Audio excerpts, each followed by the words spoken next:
So the next embedded firmware design approaches, there are two approaches. One is the super loop approach and the other one is the embedded operating system approach. Now, if we look into this super loop, it is suitable for not time critical application, means the application that are not time critical and where the response time is not so important. In such cases, we can make use of super loop. And there are no deadlines. So very similar to a conventional procedural programming where the code is executed task by task. That is one after the other, one after the other. The tasks are executed in a never-ending loop. The task listed on top on the program code is executed first, and the tasks just below the top are executed after completing the first task. So one after the other, the tasks are executed. So we will see this, how exactly the super loop implementation is. So the first point is configure the common parameters and perform the initialization for various hardware components. So whatever the whatever the settings we want, we will do it in the first step, like various initialization of various hardware components, memory, registers, everything, we are performing it in the first step. Second one, start the first task and execute it. We are going to start the first initialized task and we will execute it completely. Then execute the second task, then execute the next task. So it just goes on like this. And the last one is execute the last defined task. And after that, jump back to the first task and follow the same flow. So one of the best example what I can give here is the traffic lights. There in the traffic lights, you know very well after a few seconds, first it will start with green, then orange, red, again followed by the same green, orange, red. So it's a circular, circularly it is going to execute one after the other. So continuously it will be executing, and it is a very simple system. And based upon the timing, based upon the counters, it will just execute one after the other. So this is the best example you can think of. So now let's go to the super loop pros and cons. It doesn't require an operating system for task scheduling and monitoring, and free from OS related overhead. So this embedded system, what I'm telling, traffic lights, it doesn't require an operating system because it is performing the task in a very simple fashion, in a just in a circular fashion it is performing, and it doesn't require any such code wherein you have to take care of task scheduling and monitoring everything. It doesn't require all that. So they are very simple and straightforward design, and reduced memory footprint. Obviously, it doesn't require much of memory. It is there is no switchover also, and just sequentially it will be performing one after the other task. So simple and straightforward. Now coming to the drawbacks, the non-real time is in execution behavior. Suppose it is not it is not useful in the real-time applications when the behavior has to change dynamically. As the number of tasks increases, the frequency at which a task gets CPU time for execution also increases. So if there are 10 tasks and each task is taking 1 minute, so to come, the first task will be executed immediately, and to get back its chance once again, it has to wait for 10 minutes. So if I'm taking an example of 10 tasks, and wherein I'm repeating, there are 10 tasks and each task is taking 1 minute. So the task 1 is executed in 1 minute, task 2 the next minute, and the task 3 the next minute. It goes on. After the 10th task, it is coming back to first task.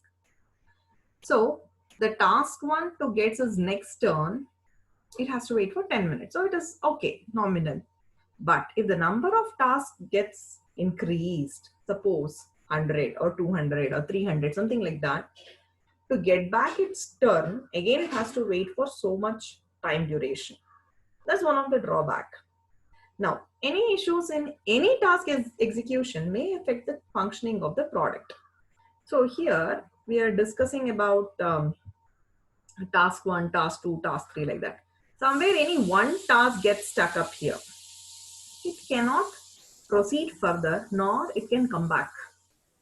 So this one thing, because it is executing it in a cyclic fashion, somewhere it gets stuck. It doesn't know how to come out. That is one of the drawback of that is one of the drawback of super loop systems. So to handle such kind of things, you can effectively tackle such things by watchdog timer. Since it is executing in a cyclic fashion, what we can do, we can keep a watchdog timer. This we had already discussed in the third module. Watchdog timers will be continuously monitoring anywhere anything is stuck up. If it is stuck up, then watchdog timer will reset to the from the beginning. I hope you can relate it. This could be an effective substitute for this problem because it is continuously executing and somewhere something gets stuck in between, it gets hanged. So how to come out of that? The best is watchdog timer. So it will be monitoring it now and then. Suppose somewhere anything is uh, if it identifies any bug or it gets hanged, watchdog timer will reset. So again it will start from the first task. So this is one of the to make the super loop work effectively. Now let's proceed with the next slide. So another thing is how to enhance it. One, we can think of watchdog timers, and the other one, you combine super loop based techniques with interrupts.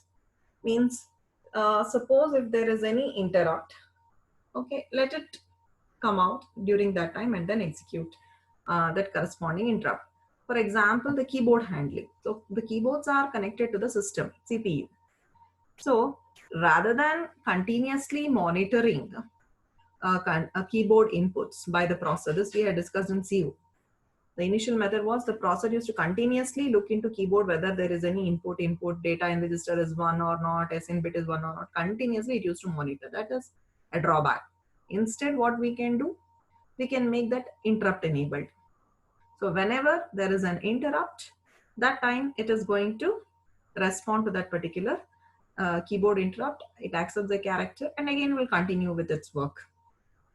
So if you're continuously entering the characters and you're in a loop, one after the other, one after the other, it will be taking you. After that, when once you stop, it comes out of the loop.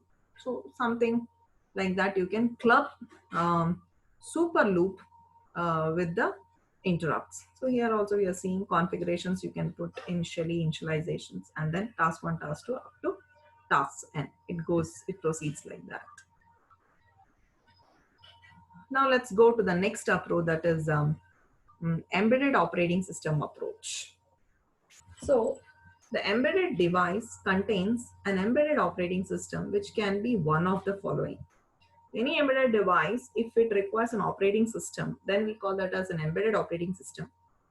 And that could be any one of this type. One is the RTOS, real-time operating system. And the other one is customized general purpose operating system. Means it is general purpose operating system only, but to some extent it is customized for the embedded systems. So whenever we are using embedded devices, if it requires an operating system, then you doesn't require the full-fledged Windows 10 operating system or Windows 7 operating system. So what we can do is we will make completely a very we'll take all the requirements and we will reduce the operating system into the minimal set or subset called as RTOS, or you take the general purpose operating system and whatever you don't want, you will be removing it. And the remaining thing is what we call it as customized general operating system. This is another approach.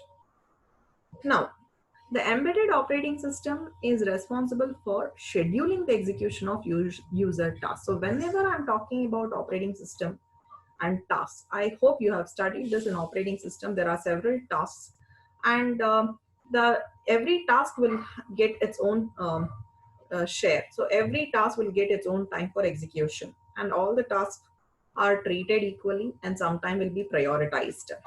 So definitely the task has to be scheduled. When I'm talking about operating system and tasks, definitely the scheduling concepts comes here. So many algorithms you would have come across on this. So this will enable the allocation of system resources among multiple tasks. So what does the scheduling, how does the scheduling help? So there are several tasks and each task requires its own set of resources. So during that particular period of time, that particular task will get its own system resource. and after that it is going to release the system resource, and that resource will be given to another task. So it will be scheduled. Now, this type of operating system definitely will have a lot of overheads. Apart from managing and executing user-defined tasks, so definitely there will be overhead, there will be complexities. So the best operating system used for as an embedded operating system is Windows XP. All of you would have come across maybe Windows XP in your school days.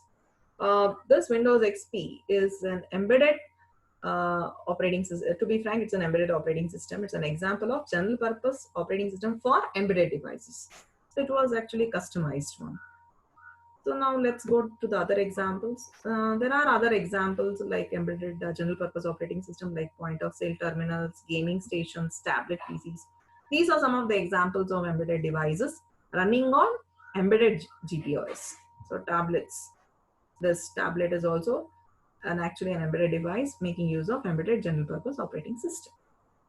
Similarly, there are other operating systems like Windows C, Windows Mobile, QNX, VxWorks, ThreadX, Embedded Linux, Symbian. These are the examples of RTOS employed in embedded product development. So, whatever we discussed here, everything was embedded general purpose operating system, and whatever the examples we are seeing here in this point, they are the examples of RTOS. Now, the mobile phones, PDAs, flight control system, etc., they are the examples of embedded systems which makes use of RTOS. So mobile phones, it could be PDAs, personal digital assistants, flight control systems. There it we make use of RTOS operating system. So this is a brief description of both the type of approaches.